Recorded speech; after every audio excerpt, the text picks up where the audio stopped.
Hi friends, இப்போ ரீசெண்டாக விக்னேஷ் சிவன் அவர்கள் ஒரு இன்டர்வியூ கொடுத்திருந்தாரு.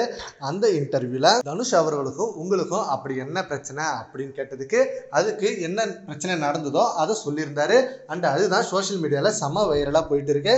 அப்படி அவர் என்ன சொன்னாருன்னா, நடிகர் தனுஷை எனக்கு ரொம்ப பிடிக்கும், நடிகர் அப்படின்றத தாண்டி அவரை நான் உச்சத்தில் வச்சிருக்கிறேன். ஜூலை 28ஆம் தேதி தான் தனுஷுக்கு பிறந்த நாள். அதே ஜூலை 28ஆம் தான் என்னுடைய அப்பா இறந்தார். தனுஷுக்குள் என்னோட அப்பாவை நான் உணர்ந்தேன். ஆனால் சில நேரங்களில் சிலருடன் ஏன் நமக்கு முரண்பாடுகள் ஏற்படுகிற அப்படின்னு நமக்கே தெரியாது. தனுஷுடனான என் நட்பு முறிவை என்னுடைய மிகப்பெரிய இழப்பாக பார்க்கிறேன். இன்று நான் இப்படி ஒரு இடத்தில் இங்கே இருக்கிறேன் அப்படின்னு பார்த்தா அதற்கு தனுஷ் தான் முக்கிய காரணம். என்னோட இந்த நிலைக்கு அவர் முக்கிய காரணமா இருக்கிறது தான் உண்மை. பட் சில பேரோட சில விஷயங்கள் ரூமர்ஸா வந்ததுனால ரெண்டு பேருக்குமே அது என்ன பிரச்சனைனே தெரியாம எங்களுக்குள்ள நட்பு முறிவு ஏற்பட்டிருக்கு.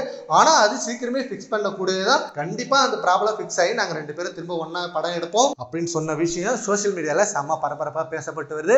இது எப்ப ஆரம்பிச்சதுன்னா, இப்ப விக்னேஷ் சிவன் நயன்தாரா அவர்களோட டாக்குமெண்ட்ரி மேரேஜ் வீடியோ நெட்ஃபிளிக்ஸ்ல ரிலீஸ் பண்ண நானும் ரவுடி தான் படத்துல இருந்து சில சீன்ஸுக்காக என்ஓசி தனுஷ் கிட்ட கேட்டிருக்காங்க. ஆனா தனுஷ் அவர்கள் அந்த என்ஓசியை கொடுக்காம மிகப்பெரிய அளவுல பிரச்சனை வந்தது. ஆனா அதை மீறியும் நயன்தாரா அவர்கள் சில சீன்ஸை எடுத்து ரிலீஸ் பண்ணியிருந்தாங்க. அப்போ தனுஷ் அவர்கள் சைட்ல இருந்து என்ன கேட்காம என் என்ஓசி வாங்காம நீங்க எப்படி என் படத்துல இருந்து நீங்க எடுக்கலாம் அப்படின்னு சொல்லி அதுக்கு நஷ்ட ஈடு கோர்ட்ல கேஸ்லாம் போட்டாரு. அப்போ நயன்தாரா அவர்களும் பதிலுக்கு ரிப்ளை வீடியோலாம் கொடுத்தாங்க. கடவுள் இருக்கிறார், கண்டிப்பா எல்லாத்தையும் அவர் பார்த்துப்பாரு, எப்ப பாரு எதுக்கு இவ்வளவு வன்மை வச்சிருக்கீங்க அப்படின்னு தனுஷ் அவர்களை நேராவே தாக்கி பேசினாங்க. இதன் மூலமா இந்த ஒரு பிரச்சனை போயிட்டு இருந்தது.